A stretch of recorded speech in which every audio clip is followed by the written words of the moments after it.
my tolerance for dealing with people calling Trump a fascist is low now because you got no receipts. People will say, "Oh, Trump's a fascist. Trump's a fascist," and I ask, "Where are the receipts?" And then Barry here says to look up fascist tendencies. Look up fascist tendencies. He also says to, let's see, he says to YouTube Robert Reich, because that's who we're going to reference. Because we care I I about what Robert Reich thinks. I, I think it's obvious that people don't know the difference between fascism and nationalism, Right. right? Trump is a nationalist, right?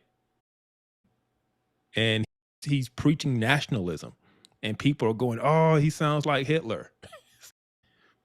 Yeah, if he's a nationalist, he's preaching nationalism, but nationalism isn't a bad thing. But it's a bad thing for people who believe in globalism. It's a bad thing for people who don't believe we should have borders and that anybody should be able to come in. And so what you're really having is these globalists are saying, "Oh, he's a fascist, he's a Nazi," because they're anti-nationalism. That's really what's going on. That so I will say that I tend to like the word patriot better than nationalist, and I think that under Trump we've started to use the word nationalist in place of where we would have said patriot before. And the thing that I don't like about nationalism is that you tend to have jingoistic tendencies come as a part of adopting a nationalist mindset.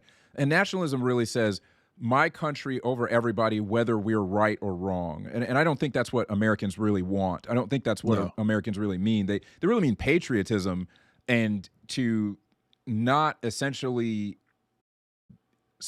not to sell out the people of the country for some sort True. of, you know, I Yes, no, I agree. So there is no sense of the state.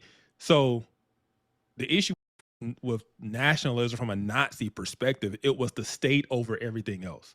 That's not what Americans believe.